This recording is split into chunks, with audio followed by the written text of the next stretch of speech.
তো বন্ধু দেখবেন কোন একটা ছোট ছেলে যখন দু একটু কথা বলতে শুরু করে তখন তার মুখে ভালো করে কথাগুলা উছড়ে নাই, ইচ্ছাই নাই, আদো আদো কথা বলে থাকে। আর সেই কথা শুনে তার মা বাবা খুবই খুশি হয়। ঠিক সেই মতো আজকে যে সামাজিক ধর্মসভা, এই সভায় আপনারা আমাদের মাতা পিতা সদৃশ্য আপনাদের কাছে নেহাতে আমরা ছোট শিশু বা বালকের নাই। আদো আদো কথা যে আমরা আজকে মূর্তি গীত পরিবেশন করতে যাব, আপনারা সাথে খুশি থাকবেন, আনন্দিত হবেন, আশীষ দিবেন, আশীর্বাদ করবেন, যাতে করে এই মোরা ঘরে মঙ্গল গীত আমরা সুগড়ভাবে পরিবেশন করতে পারি, তার এই খাতিরে জোহার। যাই হোক, আমরা এই সভাকে বন্দনা করার পরে সৃষ্টির আদি পুরুষ বুড়া বাবার মহামাই, যাদের অকৃপণ দয়ায় জীবের সৃষ্টি, যারা জীব জগৎকে বাঁচায় রেখেছে, যারা বিশেষ করে হর সমাজকে বাঁচায় রাখার খাতিরে অন্ধকারের পথে আলো জ্বেলে শুভর পথ দেখা গেছে, ডহর দেখা গেছে, যাদের ডহর ধরে আমাদের পূর্বজরা হাজার হাজার বছর আগে পিঢ়ি পিঢ়ি জিজ্ঞানী বিদায় আসছে, সেই নেগাচারী ডহর আজ আমার মানুষ ভুলে যায়, পরধর্মে পরিচালিত হয়ে ধর্মান্তরিত হয়ে গেছে। যার জন্য যাতে করে আমরা পুনঃপ্রতিষ্ঠা করে নিজেদের জাতিসত্তা বাঁচায় রাখতে পারি, তার এই খাতিরে আমরা প্রার্থনা জানাবো সেই বুড়া বাবা মহামাইকে। তাই কি বলে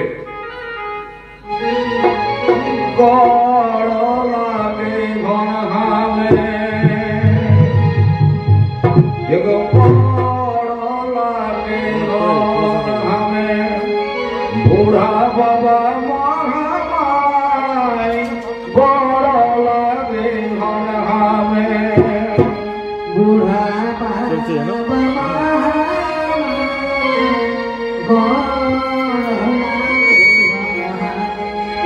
বুড়া বাবা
Bye.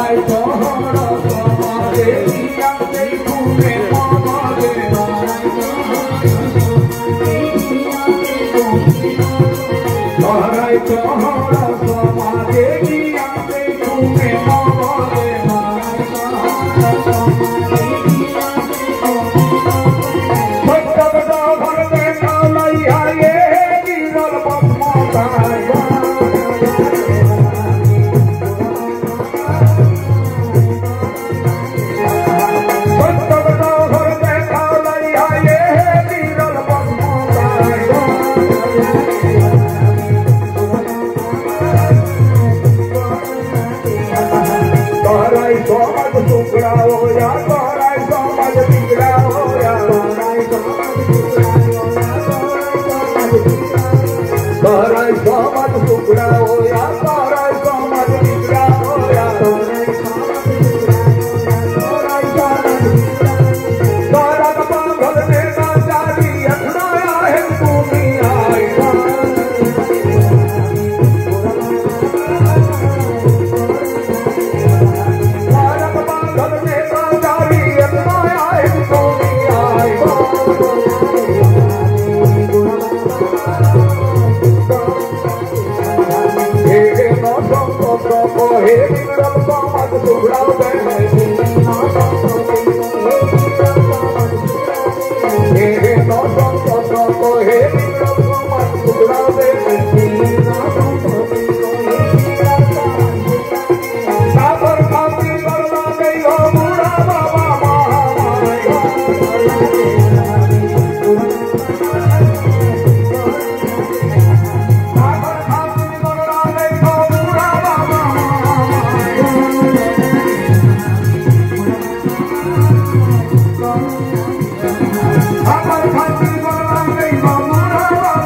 এই সামাজিক ধর্ম সভায় গীতে গীতে বুড়া বাপ আর মহামাইকে এই খাতিরে স্মরণ নিচ্ছে যে হে বুড়া বাবা মহামাই তোমরা ছাড়া যে আমাদের আর কোনো গতি নাই তোমাদের বাধা যে নেতাচারী সমাজ ব্যবস্থা আজ আমার মানুষ বড় ধর্মে পরিচালিত হয়ে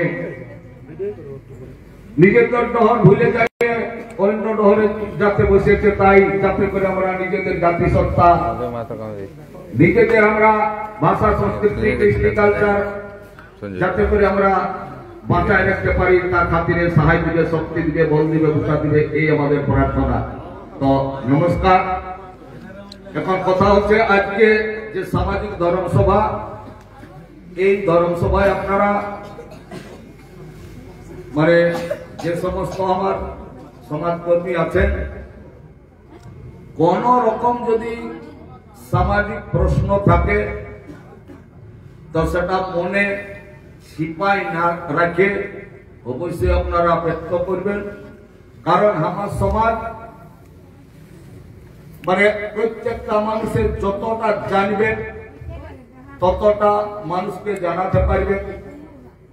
আমরা হাজার হাজার লোকের পাশে আলোচনা করি আর আজকের যেটা আলোচনা হবে সেটা হচ্ছে একটা ভেন্যু কারণ যদি অশিক্ষিত মানুষকে মানে 100 লোককে যদি আপনি বুঝান ওটা কোনো কামে আসবে আর যদি একটা লোককে বুঝাতে পারি শিক্ষিত মানুষকে তাহলে কিন্তু 100 লোককে বুঝাবে। তাই আজকে যে আমার এখানে সমাজ নেতৃত্ব সমাজকর্মী যারা আছেন অবশ্য আমি তো মনে করব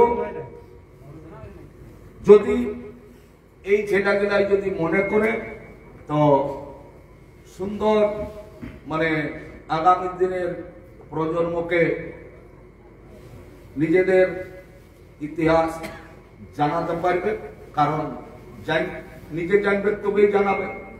আর যারা নাকি পুরানো মানুষ তাদেরকে কিন্তু জানে রাখবেন যেমন সেই খাপড়া যদি পুড়ে যায় আর সেই পুরা খাপড়াকে যতই আপনি জলে ভিজাই আর কত সামনেকে আবার যদি কোনো বলা হয় যে ওইটাতে কিছু গড়া যাবে কিন্তু সম্ভব হবে না। ঠিক সেই রকমই যারা নাকি মানে ওই পুরানো মানুষ যারা ওই পুড়ে যাওয়ার মতন খোরান গেছে তাদের দ্বারা সমাজকে চেতনা দেওয়া সমাজকে জায়গা সম্ভব হবে না কিন্তু আপনাদের দ্বারা হবে। তাই এই যে জায়গাটা প্রথমে বলা হলো ভূত পীড়া এটা আপনাদের কোনো সন্দেহ থাকলো নাকি? এই জায়গাটাকে আপনারা কি বলেন?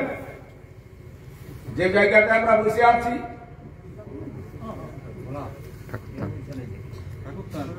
তো এই জায়গার নামটা হলো আসল ভূত পীড়া। ভূত কথাটার মানে হচ্ছে অতীত বা পূর্ব, যেমন বলা হয় স্মৃতি অভিজ্ঞতা এবং কল্পনা। স্মৃতি বলা হয় যেটা অতীত বা পূর্ব সেইটাকে, অভিজ্ঞতা বলা হয় যেটা বর্তমান সেইটাকে, আর কল্পনা বলা হয় যেটা ভবিষ্যৎ সেইটাকে।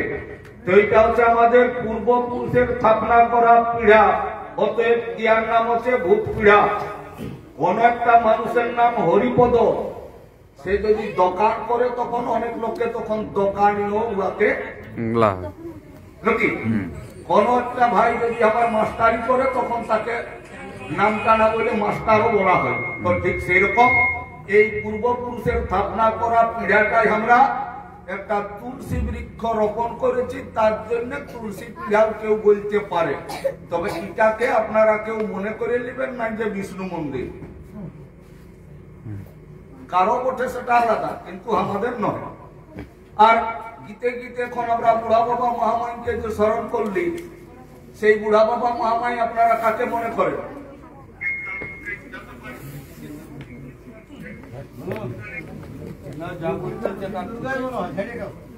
নাই, বুড়া বাবা হচ্ছে আমাদের পূর্বজ, মহামায় আমাদের পূর্বজ। মানে আপনার বাবা ছিল, তারও বাবা ছিল, তারও বাবা ছিল, তারও বাবা ছিল, তারও বাবা ছিল, বাবার বাবা, বাবার বাবা, প্রথম তো কেউ বাবা ছিল, সেই হচ্ছে আমাদের বুড়া বাবা। আর মহামায় বলতে আমার মাই, তারও মাই, তার মাই, তার মাই, সর্বপ্রথম তো কেউ মা ছিল, সেই মাটি হচ্ছে মহামায়। এখানে যেটা বলছেন পুরাণ বর্ণিত কথা, এটা কিন্তু আমাদের লহে। আমাদের হচ্ছে পৌর কুর্মি করা আর বেদ শাস্ত্র ছাড়া। কারণ বেদ শাস্ত্র ছাড়া এই কারণে বেদে অসামাজিক, অবৈজ্ঞানিক, পরিকল্পিত এবং অবাস্তব জিনিস আছে, সেটাকে আমার সমাজের লোকে মানিয়ে নিতে পারে। যেমন আল্লাহ ভাসুর বেটাই বলে কাকি কাকা কোথায় গেছে,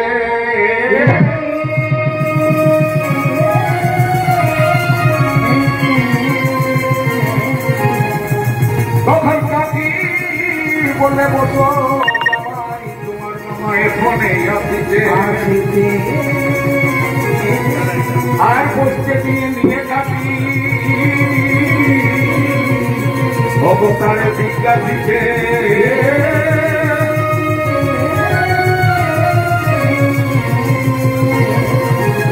বলছে ভাইরা তোমার ফুফা ফুফু এখন কেমন আছে, এই কথা শুনে নিয়ে কেমন উত্তর দিচ্ছে। বলছে মামি তো আমার মাতা পিতা এখন খুবই ভালো আছে। আরে সন্তোষ বলে পুরাণে বহু প্রমাণ আছে।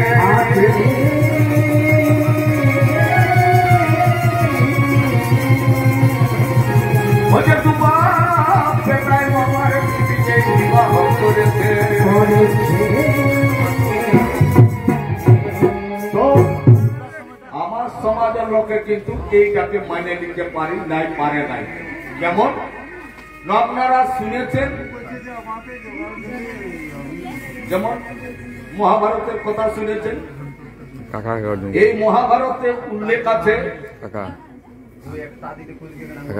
সুরসেন নামে একজন রাজা ছিল। রাজার বেটার নাম ছিল বসুদেব, স্ত্রীর নাম ছিল কুন্তী। যেমন তাদের ইতিহাসটা যদি আমরা জানতে চাই, তাহলে কথাটা এখন কি বলা হলো, ভাসুর বেটাই বলে কাকি কাকা কোথায় গেছে। বুঝতে অসুবিধা হচ্ছে?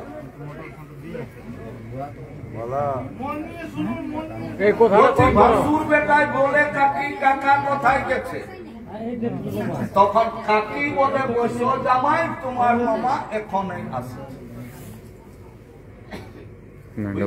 না না বুঝতে পারেনি। আমাদের কি এরকম বলতে পারবে? না না না। আর বসতে নিয়ে নিয়ে কাকি আরো জিজ্ঞাসিছে, বলছে ভাগিনা তোমার ফুফা ফুফু কেমন আছে। ইয়ার মধ্যে ভাসুর বেটাও কালা ছিল নাই, আর কাকিও কিন্তু কালি ছিল নাই। তবু বলছে একটা, তখন উত্তর দিচ্ছে একটা, বলছে মামি তো আমার মাতা পিতা খুব ভালো। জিজ্ঞাসা করলো কুপার ভালো কথা কার খবর দিল? মাতা আর পিতা।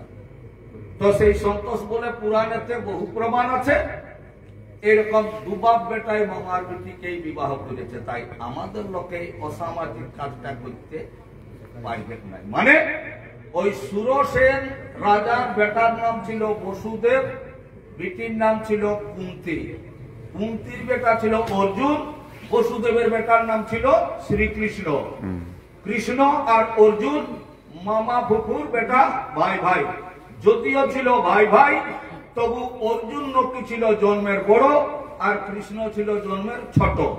তাই অর্জুনের বেটা যে অভিমন্যু, অভিমন্যু জিজ্ঞাসা করছে কৃষ্ণর বউ রুক্মিণীকে, বলছে কাকি।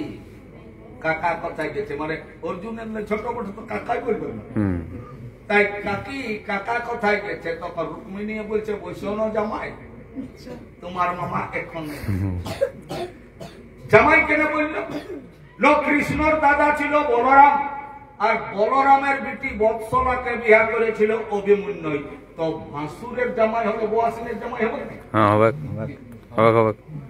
হবে। তার জন্য বলছে বৈষ্ণ জামাই তোমার মামা এখনই আসিছে। মামা বলার উদ্দেশ্য অভিমন্যুর মা ছিল সুভদ্রা, সুভদ্রার দাদা ছিল কৃষ্ণ, তাই বলছে তোমার মামা এখনই আসিছে। মামা বসতে দিয়ে নিয়ে কাকি তারে জিজ্ঞাসিছে, বসতে দিয়ে নিয়ে আবার বলছে ভাগিনা তোমার ফুফা ফুফু কেমন আছে? ফুফা মানে বুঝেন? হ্যাঁ, পিসি পিসিয়া, পিসি পিসি বুঝা নাই, পিসি আর পিসিয়া, পিসি পিসি, হ্যাঁ হ্যাঁ, পিসা পিসি। তো পিসা পিসি কে হচ্ছে? বাপের কোনটা ওইটাই না পিসি হবে। তো অভিমন্যুর বাপ হচ্ছে অর্জুন, তো অর্জুনের মামার বেটি বোন হচ্ছে সুভদ্রা, তাহলে পিসি হবে কে? সুভদ্রা। আর পিসিটাকে যদি কেউ বিয়া করে তখন কে হবে? পিসিয়া হবে। পিসা। তাহলে পিসাকে কে হবে? পিসা। অর্জুনে করেছে বিয়া, মানে মাইনটা হচ্ছে পিসি, পিসি, বাপটা হচ্ছে পিসিয়া, পিসা। তখন কি বলছে মামি গো আমার মাতা পিতা খুব ভালো আছে। মামি বলছে কৃষ্ণ যদি মামা হতো, মামার বউটা মামি নাই তো আর কি হবে? তাই মামি গো আমার মাতা পিতা খুব ভালো আছে, মানে অর্জুন আর সুভদ্রা ভালো আছে।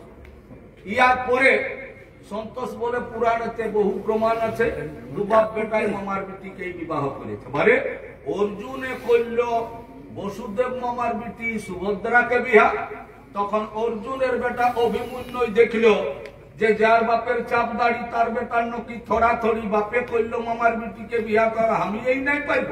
তখন ইহো বলরাম মামার বেটিকে করলো বিয়া। বলি আমাদের যদি বেদ পুরাণ যদি মানতে হয় তাহলে কিন্তু মামার বেটিকে বিয়া করতে পারবেন কি? না না, তার জন্য আমাদের এই অসামাজিকটা বর্জিত। আর অবৈজ্ঞানিক, অবৈজ্ঞানিক কেমন না আপনারা তো শুনছেন, গাইনি ডাক্তারে কি বলছে, একটা ডেলিভারি মাকে বাচ্চাটা কত ওজনের হলে বাঁচে থাকবে? 250, না 25 গ্রাম, কত? আচ্ছা, তাহলে বুঝে দেখুন। আপনারা শুনেছেন কুন্তীর নাকি কানের সন্তান জন্মেছিল, তাহলে মোটামুটি 2.5 কিলো ছিল নাকি? না না, তাই আর সেটাকে বলছেন যে মানে পরিকল্পিত, এগুলা কবিদের পরিকল্পিত কলম, ওরা দেখে নাই লেখে, মানে কর্ণ জন্মিল তখন কোন লেখকে দেখে নাই। আর আপনারা এই জায়গার কোন মানুষ দীঘা গেছেন? দীঘা সমুদ্র দেখেছ? সমুদ্রে মোটামুটি কত জল আছে? তাও 1 গিলাসের উপর, তাহলে 1 ঘটি বলছি, জলের অন্ত নাই। সেটাও একটা বইয়ে লেখা আছে, অগস্ত্য নামে নাকি একটা মুনি এরকম করে জলটা আজলায় নাই। আর সেই সময় আরো সমস্ত কাছিম টাছিম কুমির কুমির মাছ যেগুলা ছিল সেগুলা সব ঢুকে গেছিল। আর যখন পেটে ঢুকে গেছিল তখন কিন্তু বই লেখাটা ওই জায়গায় উপস্থিত ছিল, দেখলো ঢুকে গেল, তখন লিখতে শুরু করলো। এগুলা পরিকল্পিত জিনিসপত্র, তাই আমার সমাজে ওগুলা মানে নেই। আমাদের সত্যলে ধর্ম নাই, মিছালে পাপ নাই। তো কথাটা হচ্ছে আমরা এই যে ধর্ম, এই ধর্মটা আমরা আদৌ বিশ্লেষণ করতে পারি নাই। কেমন ধর্ম জিনিসটা কি? ধর্ম হচ্ছে যেটাকে ধারণ করে মানুষ জীবন যাপনের মানে সঠিক পথ নির্বাচন করে চলে, মানে জীবন যাপনের সঠিক পথ, সেটা হচ্ছে 1 নম্বর ধর্মের ব্যাখ্যা। 2 নম্বর ব্যাখ্যা হচ্ছে ধর্ম কথার মানে হচ্ছে সত্তাগত বৈশিষ্ট্য, গুণগত মান, স্বভাব বা চরিত্র। যেমন জলের ধর্ম ভিজান দিয়া, আগুনের ধর্ম যেমন পুরান দিয়া, মরিচের ধর্ম যেমন ঝাল লাগা, তেঁতুলের ধর্ম যেমন টক লাগা, নিমের ধর্ম যেমন তিতা লাগা, তেমনি প্রতিটা জিনিসের এই গুণ বা বৈশিষ্ট্য আছে, যেটা যার গুণ সেইটাই তার ধর্ম। আমরা যে মানুষ, এই মানুষেরও ধর্মটা হচ্ছে মানবিকতা বোধ। একটাই ধর্ম, সেটা হচ্ছে মানবিকতা বোধ, মানুষের ধর্ম। আর মানুষের যে জাত, এই জাতের কিন্তু জাতি ধর্ম আলাদা আলাদা আছে। সেটা আজকের গবেষণায় 4762 রকমের ধর্ম জানাই দিচ্ছে। তো এই যে ধর্ম, 3য় নম্বর ব্যাখ্যা হচ্ছে ধর্ম কথাটার মানে হচ্ছে বিশ্বাস, আর বিশ্বাস কথাটার মানেটা হচ্ছে অযুক্তি বিনা প্রমাণে মানে লিয়া, তার এই নাম বিশ্বাস। যেমন 2 আর 2 5। না না, বিশ্বাস করলে হবে। তো বিশ্বাস হইল এ বস্তু তর্কে বহুত নাই হবে, কেন বলছে? বলুন হবে নাই হবে। তর্ক করছেন। 2 আর ভালো করে বলুন, 5 হবে। মানতেই হবে। ভুল করলে হবে। ভুল করলে কেন আমাকে তাহলে সেই ভুলটাই তো আমরা মানিয়ে আসছি। এখন কল্পটা হচ্ছে আমাকে আপনারা ঠেলে ভাগা দিচ্ছেন যে 2 আর 2 5 হবে নাই। কিন্তু দেখবেন এত মোটা মোটা বই আছে, যে বইগুলাই লেখা আছে, কেউ জন্মিল ঘাসের লে, কেউ জন্মিল পাতের লে, কেউ জন্মিল মানে কপালের লে, কেউ জন্মিল ঘামের লে, কেউ জন্মিল মইলের লে, কেউ চৈখের লে, কেউ কানের লে, কেউ মাথার লে, কেউ মুখের লে, কেউ দনার লে, কেউ জল মানে হরিণের পেটলে, কেউ মাছের পেটলে, কেউ জন্মিল আপনার যজ্ঞ কুণ্ডলে, কেউ জন্মিল পায়েস খাইয়ে, কেউ জন্মিল আপনার মুখের লে, কেউ ভুজার লে, কেউ কোমরের লে, কেউ ঠেঙ্গের লে, আর কেউ জন্মিল আবার হাল বাইতে পাইতো। এগুলা আপনাদের বিশ্বাস আছে। কিন্তু আমি যখন বলছি 2 আর 2 5 না, কি করে হবে? কিন্তু এইটুকুটা আমাদের মগজে নাই যে বলা ঘাসের ছেলে জন্মিবে কি করে, ই পাতার ছেলে জন্মিবে কি করে। এগুলা নাই, এগুলা কিন্তু হতে পারে। কিন্তু আমি বলছি যখন 2 আর 2 5 বলছে না, এটা কি করে হবে? বলি ভালো করে গুণ দেখবেন হবে।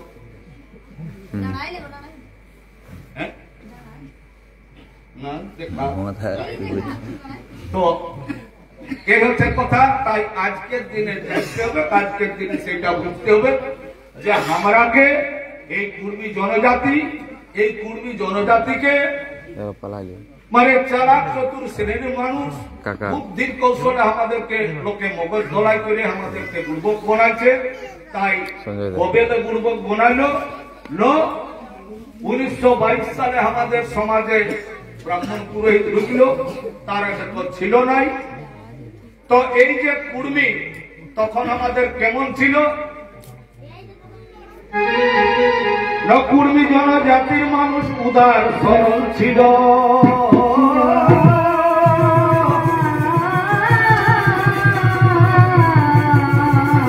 চালাক চতুর লোকে তাই ঠকাতে লাগিল। তখন ধনবান ছিল কিন্তু বিদ্যানরা ছিল,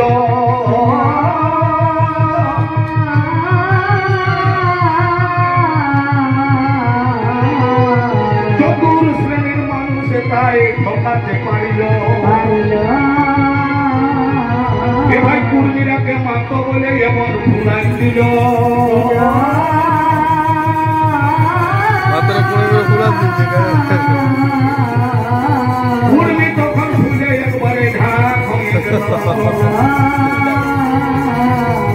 কেউ বলল মা তো তোমার অনেক জমি আছে,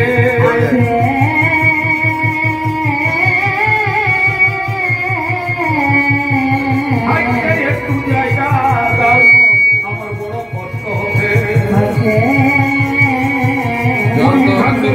মেসেজ করছে ভাই দাদা লাইভে চালু রাখো।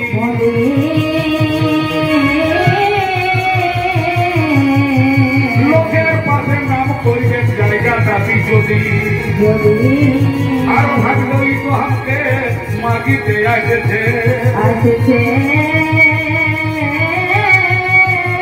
বুঝছে তখন একটা আমার অনেক জমি আছে। কেউ বলল বাপকে তোর সবকে পাঠাই দিব,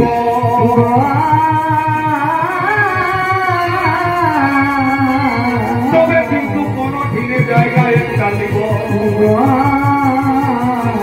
এই কুর্মি ভাবলো বাপকে আমার সবকে পাঠাই দে, জায়গা আছে বারে দেখতে, এই রূপে দান করতে করতে সবে ঘুরাই গেল।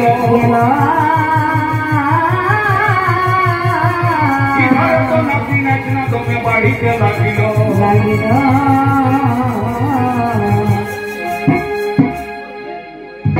আমাদের লোককে মানে যেখানে আছে সেখানে কেউ স্কুল করেছে তাও কুর্মীদের জায়গা, হাসপাতাল করেছে তাও কুর্মীদের জায়গা, কোনদিন কোন সাধু কোন ভক্ত আশ্রম করেছে তো তাও কুর্মীদের জায়গা।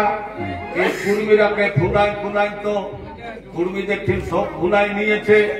তাই বিনোদ বিহারী মাহাতো আমাদের বলে গেছেন ভাই পড়ো আর লড়ো, মানে তখন আমাদের লোক লেখাপড়া নাই ছিল, মানে ধনবান ছিল কিন্তু লেখাপড়ায় বিদ্যান ছিল না, তাই আমাদের লোককে ঠকাতে পারেছিল। তাই আজকে যখন বন্ধ করবেন না দাদা, মেসেজ করিয়েছে পড়তে চলে গেল, আর পড়তে গেল তবেই আজকে শিক্ষিত হইল। আর এখনো অনেক পড়তে জানিয়ে একবারে পড়ে গেল, কোন মতে এখন আর উঠিতে না দিল। দেখছেন না যারা পড়তে গেছে। তাই বিনোদ বিহারী মাহাতো বলে গেছেন পড়ো আর লড়ো। আর আমি আপনাদেরকে সমস্ত দাদা ভাইরাকে বলছি, এ ভাই পড়তে যাও কিন্তু পড়তে যাও না, পড়তে যাও কিন্তু পড়তে যাও না, পড়তে যাও পড়তে যাও না, পড়তে যাও কিন্তু পড়তে যাও না, পড়তে গেলে উঠতে পারবে না, পড়তে যাও না, পড়তে গেলে কিন্তু উঠতে পারবে না, পড়তে যাও কিন্তু পড়তে যাও না, পড়তে যাও কিন্তু পড়তে যাও না, পড়তে যাও কিন্তু পড়তে যাও না, পড়ে গেলে উঠতে পারবে না, পড়তে যাও বন্ধু পড়তে যাও না, পড়তে গেলে কিন্তু উঠতে পারবে না, পড়তে যাও কিন্তু পড়তে যাও না, পড়ে গেলে উঠতে পারবে না, পড়তে যাও বন্ধু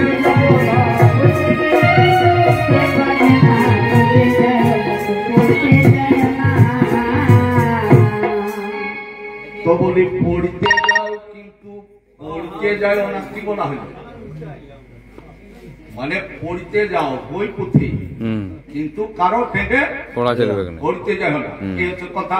কারণ বই পড়িলে বিদ্যা হবে, পায়ে পড়লে সব হারাবে, বই পড়িলে বিদ্যা হবে, পায়ে পড়লে সব হারাবে, বই পড়িলে বিদ্যা হবে, পায়ে পড়লে সব হারাবে।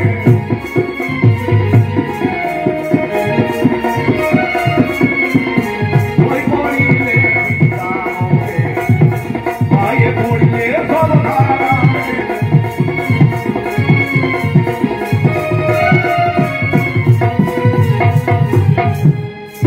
তাই পড়তে যান ঘন্টানো বই পুঁথি, বই পুঁথি পড়তে গেলে বিদ্যা হবে, কিন্তু কারো পায়ে পড়লে সব হারাবে। তাই খবরদার পায়ে আর পড়া। কারো পায়ে পড়তে যাবেন নাই, তেল লাগানো। এইটাই প্রার্থনা আপনাদের কাছে। আর দেখুন যারা যারা পড়তে গেছে এখনো উঠিতে না দিছে, যারা যারা পড়তে গেছে এখনো উঠিতে না দিছে, তাহাই তো সমাজের আগে ছুটি হে, তাহাই তো সমাজের আগে ছুটি।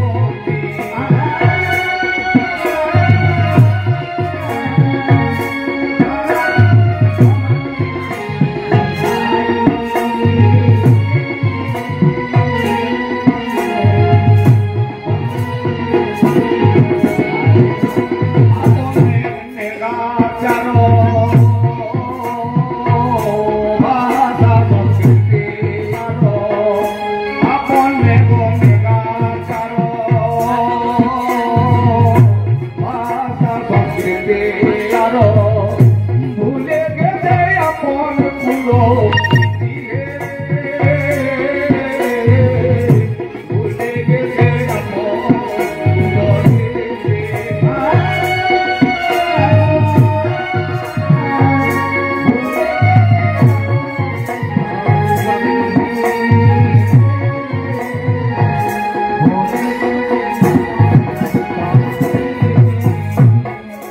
তাই ওরা স্বভাব ছেড়ে ভাই, ইচ্ছার তোর গতি যে নাই, ওরা স্বভাব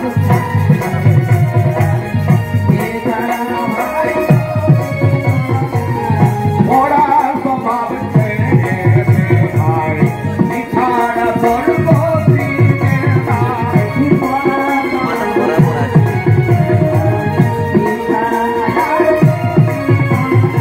ওরা স্বভাব ছেড়ে ভাই, ইচ্ছার তোর গতি যে নাই,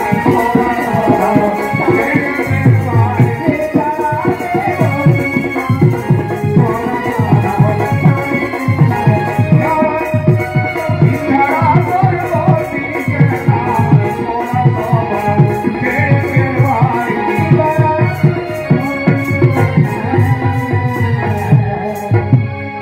তাই এতদিন আপনারা কারো পায়ে পড়েছেন আর কিন্তু পায়ে কারো পড়তে যাবেন নাই। এখনো আমাদের মা বোনদের এখনো বিশ্বাস আছে, অনেক লোকে বলে যে বাবা তুয়ারা উঁচু বটে, মানে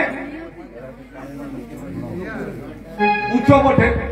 আচ্ছা বলুন না বলে এক লোকে আপনাকে কোনো খুঁজছে আর আপনি দিচ্ছেন, আর হাতটা উঠে হবে যা দিবে তো তাও একটু পৌঁছ নাই, কে উঁচু কে নিচু।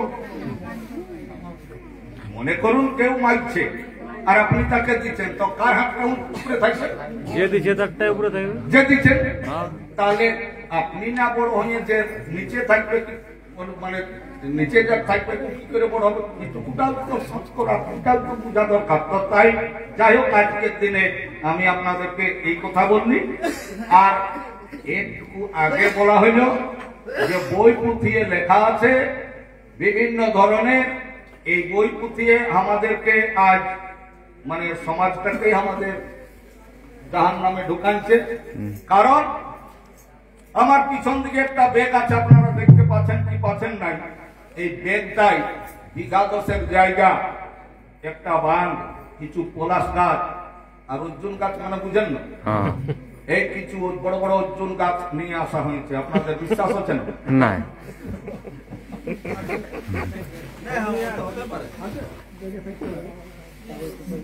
এটাই নাই ঢুকবে না ঠিক? না কিন্তু আমি তো এসেছি মানে মানে জমি জায়গা ক্ষেত গাছপালা নাই আনতে পারি, কিন্তু পেটটা তো নিয়ে আসে, হ্যাঁ নইটা নেই। না ওটা আছে ঠিক সেই রকম আমরা হচ্ছি ভারত ভূমির ভূমিপুত্র, মূল নিবাসী আদিবাসী চাতুর্বী জনজাতি। আর বাহারলে চলে এসেছে দমে লোক ভারতকে, যেগুলাকে বলা হয় অনুপ্রবেশকারী, গ্রিক, সব, মোগল, পাঠান, আর্য, ব্রিটিশ, ওরা এখানে কেউ নহে।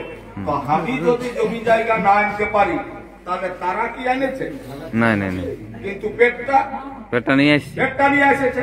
তাই তাদের পেটটা কি করে চলবে তার জন্য ওরা নানা ভাবে বুদ্ধির কৌশলে বই পুঁথি লিখে আমাদের লোকের মগজটা ধরাই করেছে। বই পুঁথি আমাদের লোক নিষ্পাপ, আমাদের লোক সরল উদার, কোন রকম কোন ছয় পাঁচ নাই। আমাদেরকে মানে এমন ভাবে মারেছে যে ওরা বই লিখতে এখানে শুরু করলো। একটা বই লিখলো গীতা, একটা লিখলো মনুস্মৃতি। গীতায় লিখলো শ্রীকৃষ্ণ বলছে অর্জুনকে, হে অর্জুন, এই বিশ্ব ব্রহ্মাণ্ড যাহা কিছু দেখিছ এগুলা সব আমার সৃষ্টি করা, আমি ছাড়া একটা গাছের পাতা হিলতে পারে নাই, যা কিছু করেছি তার মূলে হচ্ছে আমি। এমনকি যে মানুষকে যে জাত ভাগ বর্ণ বিভাজন বলছে, ব্রাহ্মণ ক্ষত্রিয় বৈশ্য শূদ্র, হিন্দু ধর্মে যে চতুর্বর্ণ, এটাও বলছে আমার এই সৃষ্টি করা কর্ম হিসাবে আমি তাদেরকে নামকরণ করেছি। চতুর্বর্ণ ময়া সৃষ্ট, মানে গুণ ও কর্ম বিভাজন, কর্ম এবং গুণের দ্বারাই তাদেরকে নামকরণ করেছি। ইধারে মনুস্মৃতি বলছে মনু রাজাই বিরাট পুরুষ ব্রহ্মা, সেই ব্রহ্মাই নাকি বিশ্বটাকে জগৎটাকে সৃষ্টি করেছে। আর সমস্ত জীবকে ও যে জন্ম দিয়েছে জন্মসূত্রেই নামকরণ করেছে। মানে ব্রহ্মার মুখলে যারা জন্মিল তারা হইল ব্রাহ্মণ, ভুজালে যারা জন্মিল তারা হইল ক্ষত্রিয়, কোমরেলে যারা জন্মিল তারা হইল বৈশ্য, আর পায়েলে যারা জন্মিল তারা কি হইল। আর কর্ম বিভাজনটাও বলছে আমি এই করেছি। মানে কি করেছে? ব্রাহ্মণের অধিকার হচ্ছে পড়ো আর পড়াও, মানে পড়িতেও অধিকার আছে, পড়িতে পারে এবং পড়াতেও পারে। ক্ষত্রিয়ের পড়িতে পারে কিন্তু পড়াতে উহার অধিকার নাই। বৈশ্য পড়িতে পারে কিন্তু পড়াতে উহার অধিকার নাই। আর শূদ্র পড়িতেই পারে, উহার পড়ার এই অধিকার নাই। তাই আমাদের লোককে ওই মানে বুড়ো বানাচ্ছে, মানে একটা লোককে মানে তখনই সে গোলাম হয়, তখনই সে দাস হয়ে যায় যখনই তার বাহুবল, শিক্ষা বল, মানে ধনবল, মানে সমস্ত বলটাকে সাংস্কৃতিক বল যখন খতম করে দেয় তখন দাসত্ব হয়। তাই আমাদের লোককে ওই দাস বানাইছে। আর আমরা কোনো বুঝছি নাই। এত আমাদের যেটা বলে দিচ্ছে সেইটাই আমাদের যে পূর্বপুরুষের যে 12 মাসের যে 13 পরব, সেই পরব আমরা ভুলে যাচ্ছি। কারণ আমাদের পূর্বপুরুষরা কোন পেন্দলা গল্প লেখে নাই যে বাদনা পরবে যদি কেউ গরয়া পূজা করে অপুত্রকে পুত্র হবে, নিধন্যা ধন হবে, স্বামী স্ত্রী ভালো থাকবে, এরকম কোনটি লেখা আছে না না না নাই। আর ওরা লিখেছে সত্যনারায়ণের পেঁচালি, পেঁচালিয়ে লিখে দিয়েছে। বলছে যদি কেউ মানে এটা যদি করে তাহলে কিন্তু ও পুত্রকে পুত্র হবে, নিধন্যা ধন হবে, পরিবার শান্তি থাকবে। মানে নানা রকম লিখে দিয়েছে। তো মানে দেখুন, মানুষ যে কোনো করছে লোভেই করছে আর ডরে করছে। আর ওটাই ডর দিয়া আছে আর লোভ দিয়া আছে। আর আমাদের গেলে কিন্তু ওরকম নাই। তাই আমাদের লোকে আজ মুখ থাকতেও আমরা বোবা বনে গেছি, কান থাকতেও আমরা কালা হয়ে গেছি, চোখ থাকতেও অন্ধা হয়ে গেছি, আর পা থাকতেও আমরা খড়া বনে গেছি। মানে এত আমরাকে বুর্বক বানাইছে। মানে নিজেদের ভাষা তো আমরা হারাইছি, আর আমাদের নিজেদের সংস্কৃতি, নিজেদের ধর্ম ওইটা গোটাই হারাই ফেলেছি। তাই আজকে যদি এখন মনে করি যে দমের আগে যদি জলটা আসে তো আপনারা কথা লিখবেন। আর আমরা না না আপনারা তো আপনাদের ঘর ঢুকবেন, আমরা আমাদের ঘর ঢুকবেন কোথায় যাবো? তাহলে লোকের ঘর ঢুকতে হবে। তো সেই রকম আমরা আমাদের যে পূজা পাশা, আমাদের যে ধর্ম করম ছাড়িয়ে দিলে তারপরে কি করতে হবে? ওই লোকের ইয়া চলতে হবে। তাই আজকের দিনে বুঝুন, আজকের দিনে জানুন যে সত্যলে ধর্ম নাই, মিছালে পাপ নাই। তো আমরা সত্য জিনিসটাকে আজকে জানুন। ওই ঘাসের ছেলা জন্মে, পাতের ছেলা জন্মে, এগুলা গোটাই পেন্দলার জিনিস, এগুলা কেউ দেখে নাই। আমরাও সবাই চাষার ছেলাই বটি, হাল বাইতে সবাই শিখেছি। যদি কোনো ঠিক গাছে যদি গাছপালা যদি ক্ষেতের পাশে থাকে তাহলে শিকড় লাগে, ফাল হাল বাইতে বাইতে শিকড়ে লাগে। ফাল কোনো ঠিক পাথর থাকলে পাথর বাইরে। কিন্তু কিন্তু মাঝ দিকে বাড়িতে গেলে কি ছেলে বাইরে না রে আর তো কেউ ওরকমও পাইছে।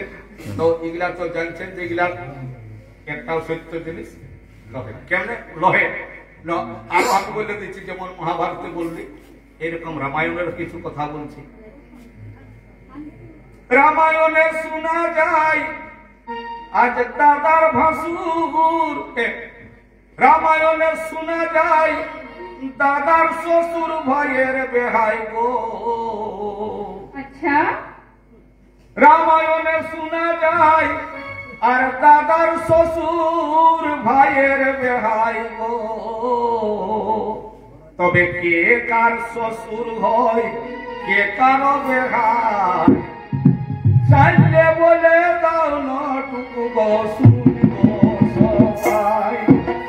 কে শ্বশুর কে বেহাই বলে দাও না ভাই, চাইলে তুই এক শুনবো আমরা শুনবো সবাই।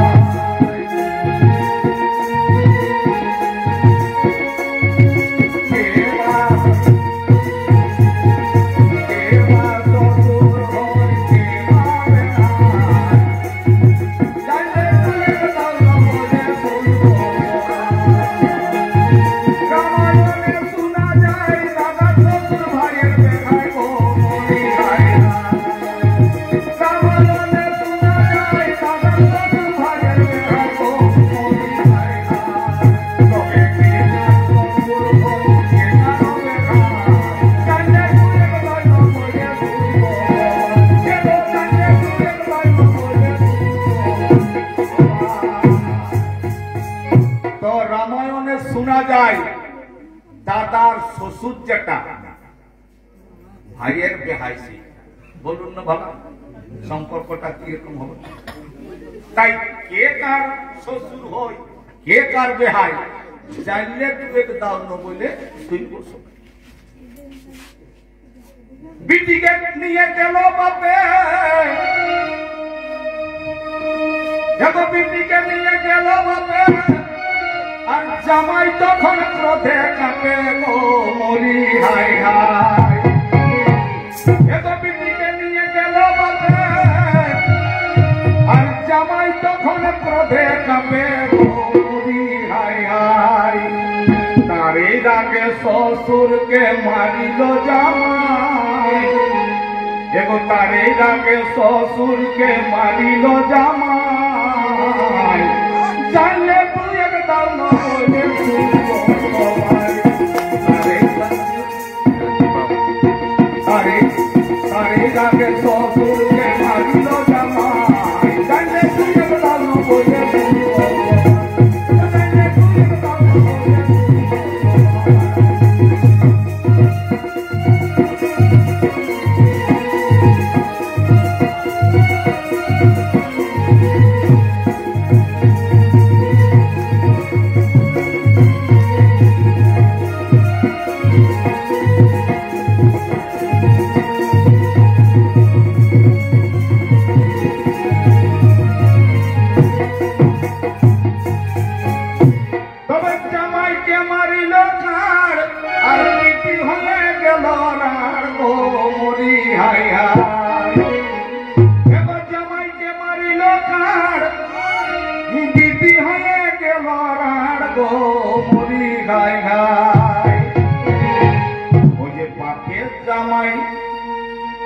বাপের জামাই ঘর বেটারও বেহাই, বাপের জামাই ঘর বেটারও বেহাই। জানলে তুই এক দাও না বলে জানলে তুই এক দাও না বলে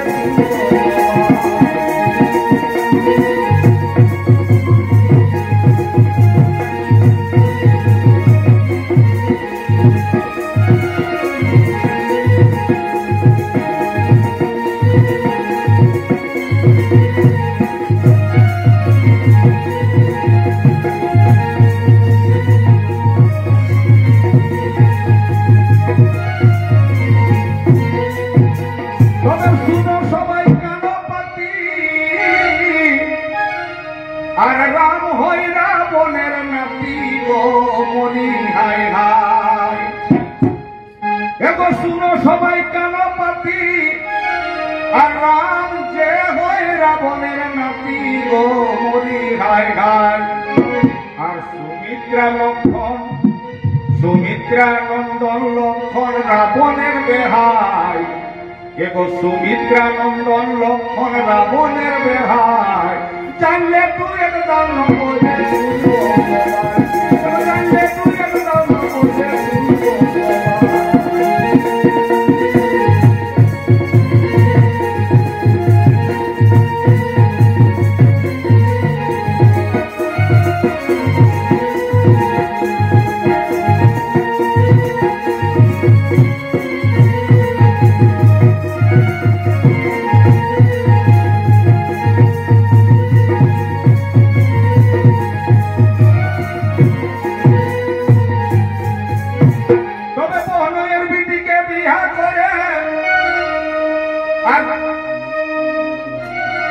জামাইয়ের হাতে শ্বশুর মরে, শ্বশুরের হাতে জামাই মরে গো মরি হায় হায়।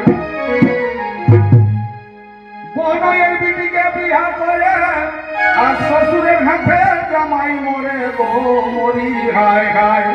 এই সন্তোষ বলে কবির লেখা, এই সন্তোষ বলে কবির লেখা বুঝা বড় দায়। জানলে বুঝাই না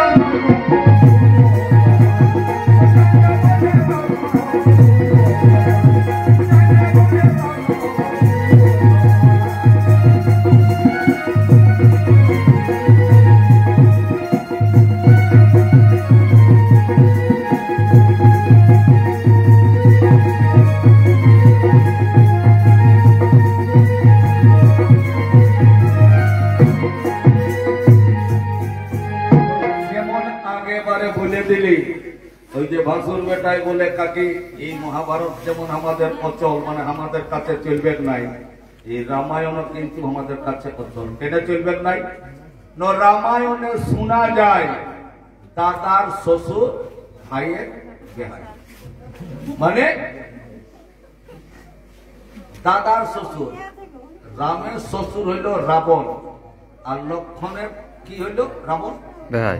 বেহাই কি করে হইল? এইবারে এই যে গল্পটা এইখানে আপনাদের হইত, আজকে যদি এটা সমাজ মধ্যে না হইতো তাহলে কিন্তু আপনাদেরকে অন্য লোক আনে কিন্তু ওই গল্পটা বলে দিত। তার জন্য আজকে বলার এইখানে জরুর, মানে দরকার। কেননা আপনারা জানুন, আজ পর্যন্ত আপনারা শুনেছেন, কেউ আপনাদেরকে শুনাইছে সীতার পিণ্ডদানের কথা, কেউ শুনাইছে রাজা দশরথের কথা, কেউ শুনাইছে সতী সুলোচনার কথা। আচ্ছা, সুলোচনার বাপের ঘরটা কথা এটা জানা আছে? ওর বাপের নাম জানা আছে? যে ভদ্রলোকে বলে দেয় ও জানা।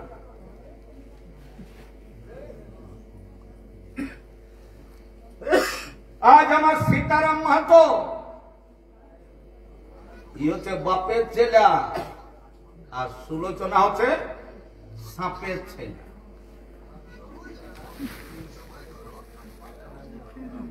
মানে বাপের ছেলে হচ্ছে সীতারাম মাহাতো, আর সুলোচনা ছিল সাপের ছেলে।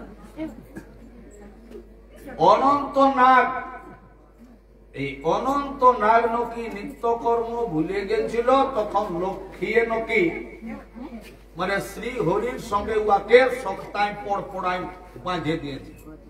আর বাঁধে দিয়েছিল কসকসায়, এই বাঁধানিটা দুখা নিয়ে অনন্ত নকি চোখ দি গেলে দুটা চই খেললেই জল বাইরে গেছে। তখন একটা চই খেললে জন্মিল হইল শুনইও না শুনই না, আর একটা চই খেললে যে টিপকাটা পড়লো ওর নাম হইল সুলোচনা। এই একই অর্থটা দাঁড়াচ্ছে, সুযুক্ত লোচনা মানে সুলোচনা, লোচন বলে, আর সুযুক্ত নয়না মানে সুনয়না। তো নয়নের জন্মেছে, চই খেললে জন্মেছে কে? দুজনে জন্মেছে। তো এটা তো কতটা বড় অবাস্তব জিনিস, এটা তো বুঝতেই পারছেন। এই মানে কাঁদেছে জল টিপকেছে দু টিপকা, তাই এক টিপকায় জন্মেছে সুনয়ও না, আর এক টিপকা জলে।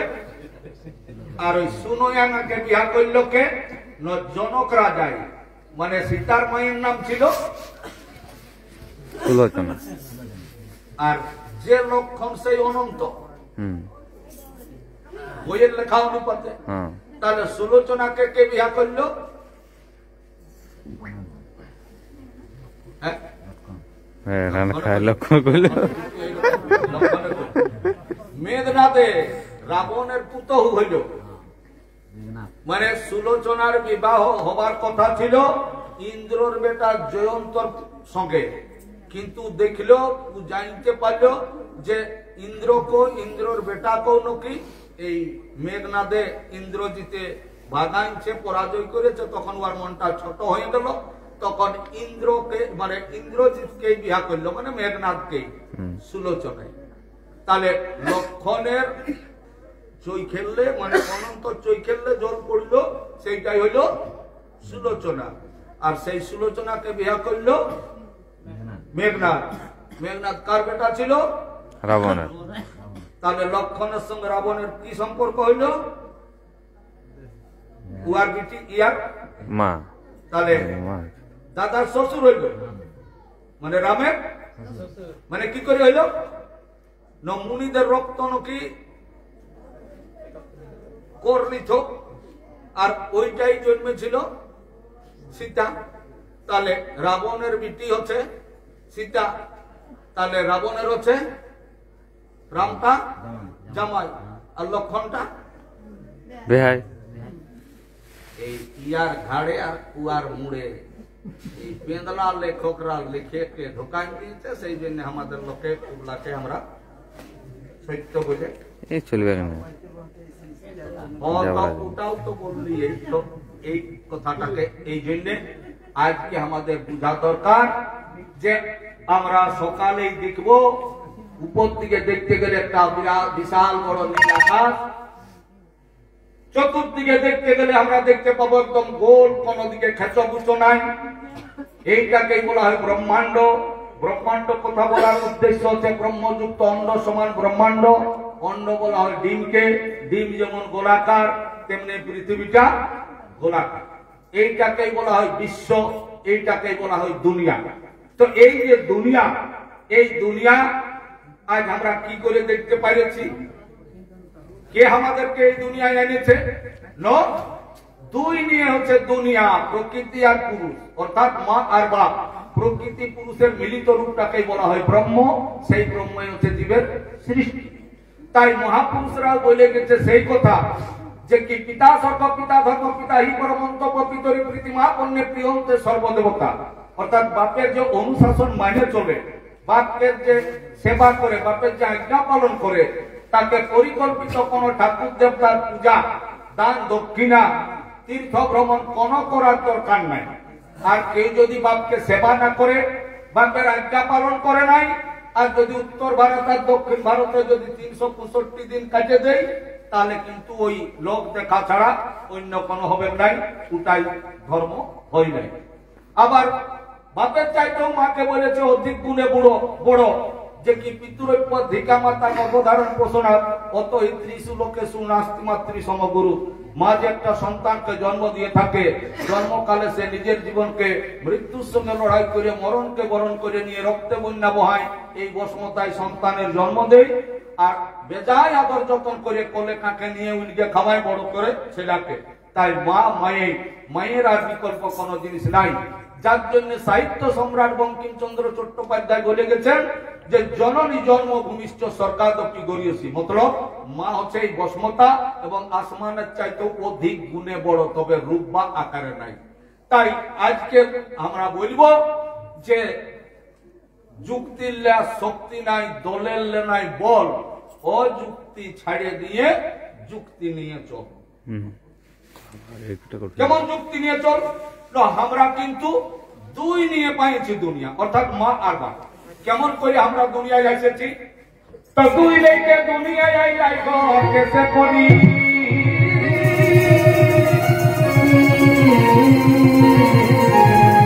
আজকে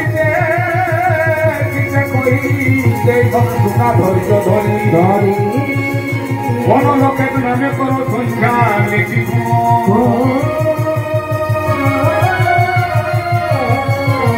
মাই বাপের চাই সংখ্যা করিতে লেগো যেটা হেতে ফুল ফল চাই পাঁচ বুকের সঙ্গে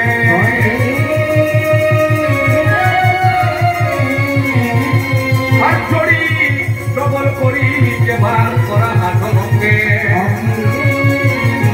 ওরে ভাগের শেষে মোটে তুই পাবে ভাগের শেষে মোটে তুই পাইবে আর তুই দেখিয়া জানিলে দেখে ভাগের শেষে মোটে তুই পাবে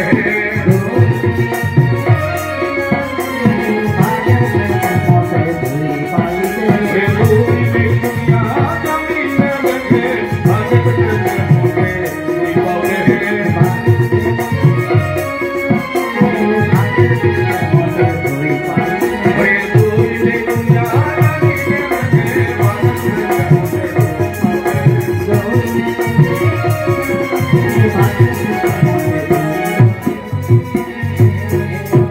তো আপনারা জানে রাখুন এই যে আমরা দুনিয়া আসতে পেরেছি এই দুনিয়া আমরা কি করে এসেছি না দুই নিয়েই আমরা দুনিয়া দেখতে পেয়েছি দুই বলতে মা আল্লাহ সেটা কি করে না দেখুন আজ আমাদের এখানে শশধর বাবুর ঘর শশধর বাবু একজন আমাদের সমাজের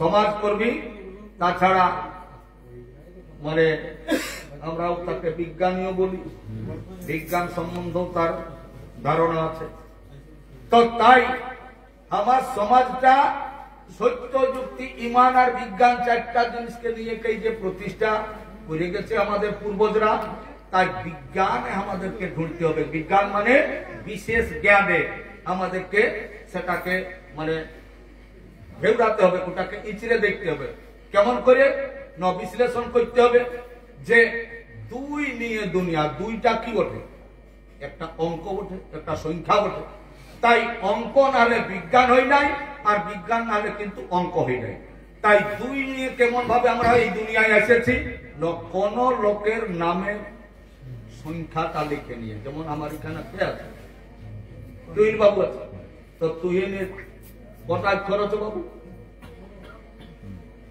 গোটা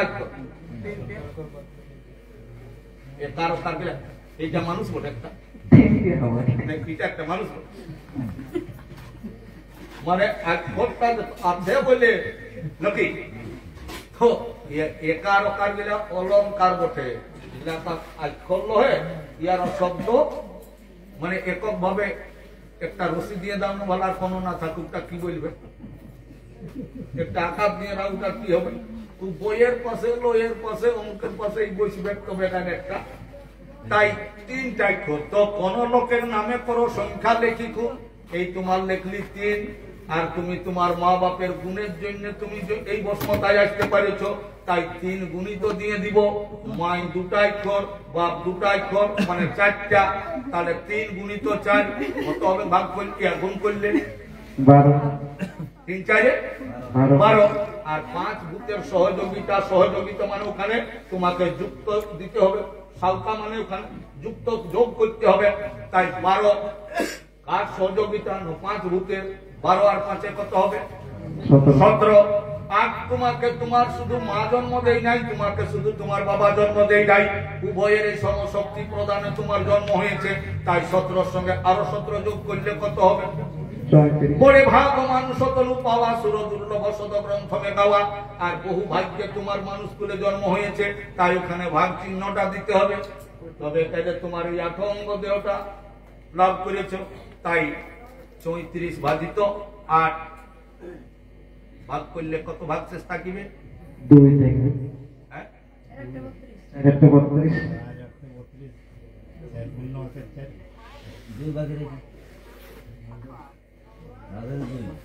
তাহলে 2 নিয়েই দুনিয়া ওঠে তো যাক এই তো তরুণ বাবু গেল শশধর বাবু তো আছে এই দেখি কোন দিকে লেখা সেললে ডপাতেললে ন শশধর বাবু 4 আর মাই বাপের 4 4 হইল 16 আর 16 আর 5 যদি 5 ভূত যোগ করা হয় তো 16 আর 5 21, ওটা মাই বাপের সমান করে দিলে, ডবল করে দিলে কত হবে? 42 কে 8 ভাগ করলে কত হবে?